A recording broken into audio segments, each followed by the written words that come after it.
नमस्कार माझ्या विद्यार्थ्यांनो, मी आनंद बाबूराव घोणसे श्री योगेश्वरी देवी माध्यमिक विद्यालय देवणी या ठिकाणी सहशिक्षक म्हणून कार्यरत आहे. आज आपण इयत्ता 8वी विषय मराठी या पुस्तकातील पान नंबर 97 वरील 21वी कविता संतवाणी पाहणार आहोत. शेवटची कविता आणि शेवटचा घटक म्हटलं तरी चालेल. संतवाणी. तसं पाहिलं तर महाराष्ट्र ही संतांची भूमी आहे. महाराष्ट्रामध्ये अनेक संत होऊन गेले. या संतांनी आपल्या अभंगातून, ओव्यातून समाजाची परिस्थिती कशी होती याचे चित्रण ज्ञानेश्वरांसह संत तुकाराम महाराजांनी सुद्धा केलेले आहे. म्हणूनच संत बहिणाबाई आपल्या कवितेमध्ये म्हणतात, संत कृपा झाली इमारत फळाली, ज्ञानदेवे रचिला पाया, उभारिले देवालया, नामा तयाचा किंकर, तेने केला हा विस्तार, जनार्दन एकनाथ ध्वज उभारिला भागवत. आणि शेवटची ओळ म्हणजे तुका झालासे कळस, भजन करा सावकाश. म्हणून तुकाराम महाराज हे या भागवत धर्माचे, या ओव्यांचे, अभंगाचे आणि संत कृपेचे कळस झाले. म्हणून संत नामदेव महाराज यांच्यापासूनच स्फूर्ती घेऊन संत तुकाराम महाराजांनी अभंग रचनेस सुरुवात केलेली आहे. त्यांनी जवळपास 5000पर्यंत अभंग रचना केली. तुकाराम महाराजांचे अभंग म्हणजे त्यांनी जीवनात केलेला जिवंत अनुभव, त्यांनी जीवनामध्ये घेतलेला जिवंत अनुभव आपल्याला त्यांच्या अभंगामधून पाहायला मिळतो. त्यांनी जे अनुभव घेतले ते त्यांनी अभंगवाणीच्या रूपात अवतरले. म्हणूनच त्यांना आदराचे स्थान प्राप्त झालेले. म्हणूनच त्यांना आपण सर्वजण जगद्गुरु तुकोबाराय म्हणून त्यांचा नाम उल्लेख करतो. त्यामुळेच तर त्यांना मराठी संत वाङ्मयात मानाचे, आदराचे स्थान मिळालेले दिसून येते. अशा या महान जगद्गुरु तुकोबाराय यांचा जन्म शके 1520, म्हणजेच त्यांच्या जन्मतारखा तशा पाहिल्या तर 2-3 आहेत, पण पुस्तकामध्ये त्यांचा जन्म 1608 साली सांगितलेला आहे आणि त्यांचा मृत्यू 1650 साली सांगितलेला आहे. 1650ला तुकारामांचे सदेह वैकुंठ गमन झाले असे मानले जाते. म्हणून 1650 म्हणजे त्यांचा वैकुंठ गमन दिवस हा दिवस तुकाराम बीज म्हणून सर्वदूर, सर्व महाराष्ट्रभर पाळला जातो, ओळखला जातो, साजरा केला जातो. असे हे संत तुकाराम. यांचं पूर्ण नाव तुकाराम बोल्होबा मोरे आंबिले म्हणून सुद्धा ते ओळखतात. त्यांच्या आईचे नाव कनकाई आणि त्यांचं जन्मगाव महाराष्ट्रातील देहू हे त्यांचं जन्मगाव.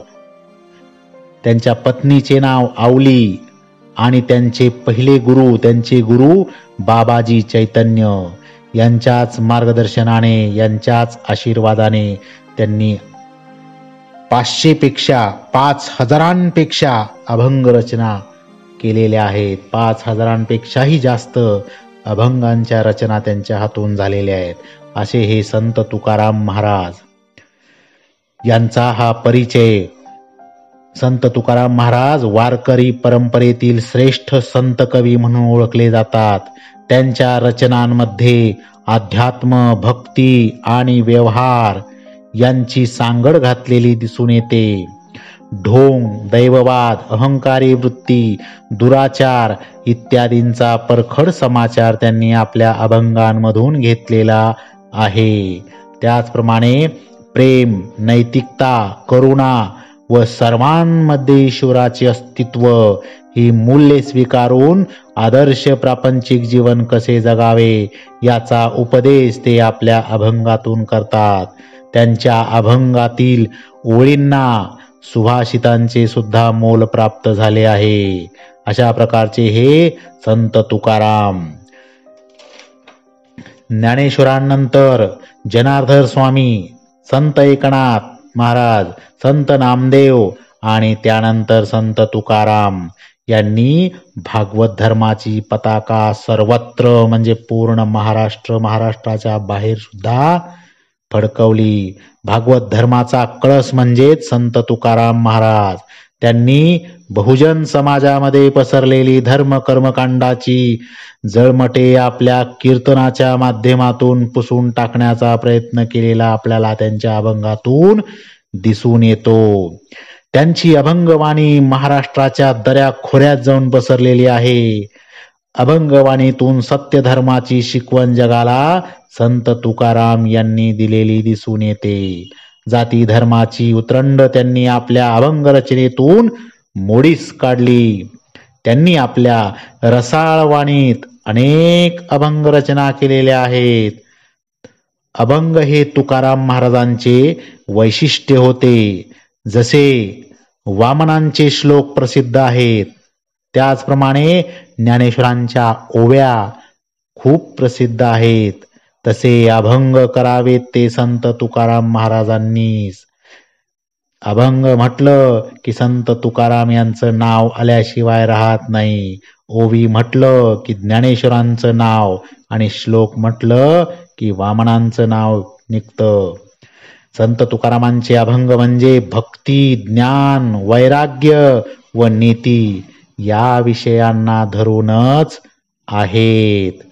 अशा पद्धतीचं लिखाण संत तुकाराम यांनी केलेलं आहे. हा झाला संत तुकाराम यांचा परिचय. आता आपण प्रस्तुत अभंगात संत तुकाराम महाराज यांनी शब्दाचे महत्व विविध उदाहरणे देऊन पटवून दिलेले आहे. शब्दांचं महत्व किती आहे, शब्दाला किती महत्व दिलं पाहिजे आणि शब्द हे किती महत्वाचे असतात याविषयीची उदाहरणं देऊन शब्दाचं महत्व त्यांनी आपल्याला पटवून दिलेलं आहे. संत तुकारामांचा बालपणीचा जो मित्र होता त्याचं नाव संताजी जगनाळे. हा जगनाळे यांनी तुकारामांचे अभंग कागदावर लिहिण्यास सुरुवात केली.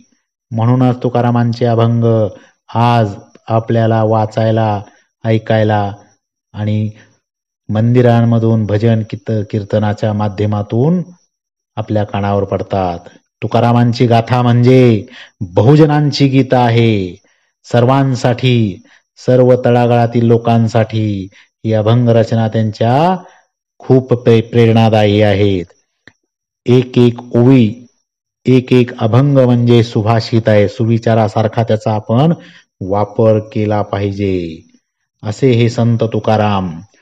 सकल गाथा खंड दुसरा, श्री तुकाराम महाराजांची अभंग गाथा. त्या अभंग गाथेमधला हा अभंग क्रमांक आहे 1627. 1627 हा अभंग आहे. तर तो आज आपण शिकणार आहोत. चला तर अभंगाला सुरुवात करूयात. संत तुकाराम पहिल्याच अभंगाच्या कडव्यात म्हणतात, आम्हा घरी धन शब्दांचीच रत्ने, शब्दांचीच शस्त्रे यज्ञ करू. एक लक्षात ठेवा, प्रत्येक व्यक्ती आपल्या मनातील विचार किंवा एखादा व्यक्ती दुसऱ्याच्या मनातील विचार सांगण्याचे साधन म्हणजे शब्द आहेत. आपण शब्द कसे वापरतो यावर आपलं चरित्र, आपलं वागणं, आपलं बोलणं किंवा आपण कसे आहोत हे समजते. त्यामुळे शब्द बोलताना, वापरताना जपून आणि विचारपूर्वक त्याचा वापर करावा. संत ज्ञानेश्वरांनी सुद्धा शब्दाचे वर्णन अमृतानुभव या त्यांच्या ग्रंथामध्ये केलेले आहे. त्यांची ओवी आहे, एवं शब्देच जीवने बापुडी ज्ञाने अज्ञाने, साचपणे वने चित्रीची जैसी. म्हणजे शब्दांकडे पाहण्याचा दृष्टिकोन प्रत्येक व्यक्तीचा हा वेगवेगळा असतो, तसं संत तुकाराम यांचा या शब्दांकडे पाहण्याचा दृष्टिकोन हा वेगळा आहे. ते या शब्दांनाच धन मानतात, संपत्ती मानतात, रत्ने मानतात. म्हणजे लक्षात घ्या, बरेच लोक पैशाला, जमीन जायदाद याला धन संपत्ती मानतात, परंतु संत तुकाराम यांनी शब्द हेच माझ्यासाठी धन आहे, हेच माझ्यासाठी रत्ने आहेत. हिरे माणिक मोती रत्ने यापेक्षाही श्रेष्ठ म्हणजे मला शब्द आहेत. आम्हा घरी धन शब्दांचीच रत्ने. माझ्या घरी शब्द म्हणजे सर्वश्रेष्ठ आहे. धन म्हणजे माझे शब्दच आहेत. शब्दाचीच शस्त्रे यज्ञ करू आणि शब्दांनाच मी शस्त्र बनवण्याचा प्रयत्न करीन. शब्दांचा वापर मी एका शस्त्रासारखा करीन. अशा पद्धतीनं शब्दाचं महत्व सांगताना संत तुकाराम महाराजांनी पहिल्या कडवात सांगितलेलं आहे की शब्द हेच संत तुकारामांच्या दृष्टीनं धन आहे, संपत्ती आहे. आणि हे अगदी बरोबर आहे. तुमच्या तोंडामधून निघणारे शब्द हे समोरच्याचं मन दुखवत असतील तर तुमच्याकडे धन संपत्ती असून काही उपयोग नाही. तुमच्या शब्दांमधून, तुमच्या बोलण्यामधून जर समोरच्याला प्रेरणा मिळत नसेल तर तुमचे शब्द हे तुमच्या संपत्ती पैशापेक्षा श्रेष्ठ नाहीत. म्हणजे तुमचे शब्द हेच खरं धन आहे, हे संत तुकारामांनी त्यांच्या अनुभवामधून पाहिलेलं आहे. म्हणून ते म्हणतात, माझ्या घरी शब्दच धन संपत्ती रत्ने आहेत आणि शब्दांचीच शस्त्रे यज्ञ करू. यज्ञ म्हणजे प्रयत्न आणि शब्दच मी शस्त्राप्रमाणे वापरण्याचा प्रयत्न करीन, असे संत तुकाराम महाराज पहिल्या कडव्यात म्हणतात. पाहिलं तर ह्या 2च ओळी आहेत, पण या 2 ओळीमधून खूप खोल असा अर्थ संत तुकाराम महाराज आपल्याला समजावून सांगतात. आणि तेही प्रत्यक्ष त्यांच्या अनुभवामधून निर्माण झालेले हे अभंग आहेत. त्यामुळं याला वेगळ्या दृष्टीनं आपण पाहिलं पाहिजे. शब्दची अमुच्या जीवाचे जीवन, शब्द वाटू धन जनलोका. पहिल्या कडव्यामध्ये सांगताना आम्हा घरी धन शब्दांचीच रत्ने, शब्दांचीच शस्त्रे यज्ञ करू. संत तुकाराम महाराज सांगतात, आमच्या घरी धन कोणते आहे तर शब्दरूपी रत्ने हेच आमचे धन आहे. आमच्या शब्दांना रत्नांचे मूल्य प्राप्त झालेले आहे. आम्ही ज्या वेळेस समाज प्रबोधन करतो, समाज प्रबोधनासाठी स्वतःचे मत पटवून देण्यासाठी आम्ही शब्दरूपी शस्त्रच जाणीवपूर्वक वापरतो. म्हणून शब्दांचीच शस्त्रे यज्ञ करू, असं पहिल्या अभंगामध्ये संत तुकाराम आपल्याला सांगू इच्छितात. संत तुकाराम यांनी दुसऱ्या कडव्यात काय सांगितलेले आहे पहा. शब्दची अमुच्या जीवाचे जीवन, शब्द वाटू धन जनलोका.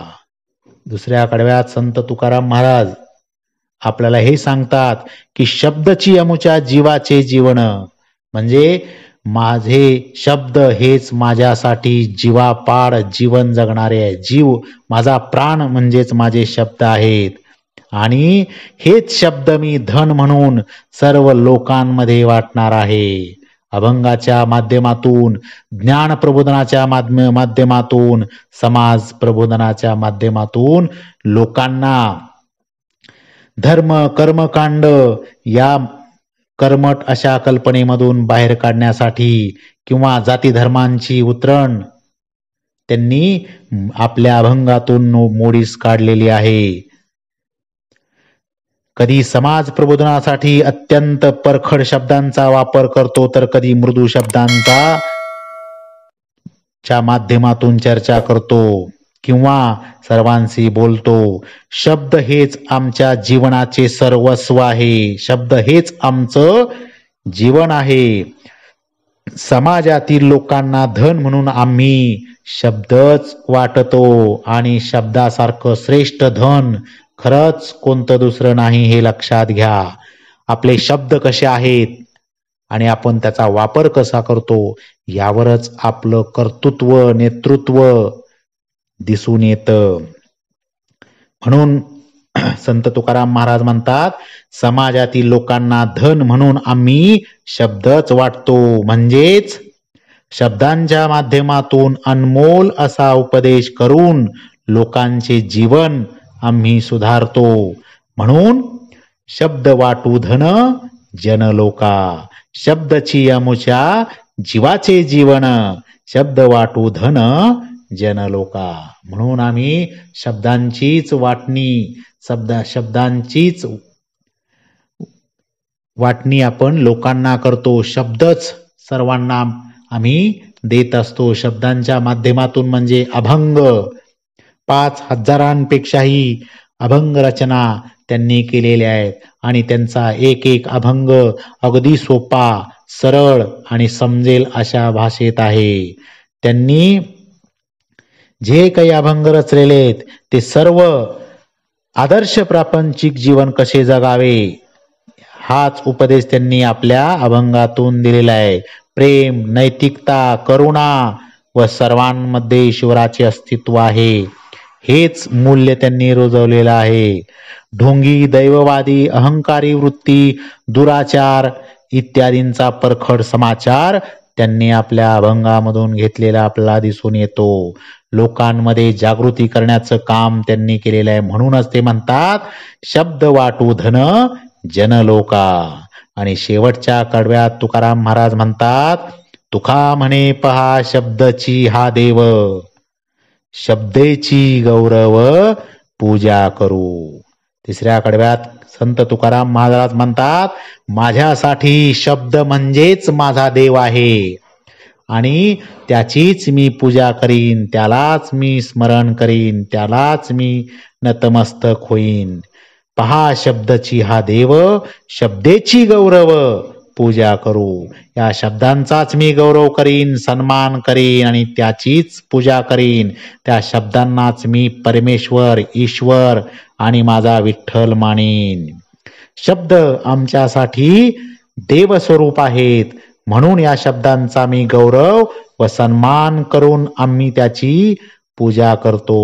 अशा पद्धतीचं महत्व, शब्दांचं महत्व त्यांनी या अभंगामध्ये उदाहरणामधून पटवून दिलेला आहे. अतिशय सुंदर असा हा अभंग आहे. तुम्ही या माध्यमातून शब्दांना महत्व दिलं पाहिजे. शब्द हे खूपच धारदार असतात आणि आपल्याला सर्वोच्च ठिकाणी पोहोचवण्याचं कामही शब्दच करत असतात. त्यामुळे शब्दांच्या माध्यमातून आपल्या तोंडामध्ये गोडी असेल तर आपलं सर्व कार्य हे साध्य होतं. हेच आपल्याला या अभंगातून शिकायचं आहे आणि हेच आपल्याला संत तुकाराम महाराज आपल्या अभंगातून हेच शब्दांचं महत्व ते आपल्याला पटवून देत आहेत.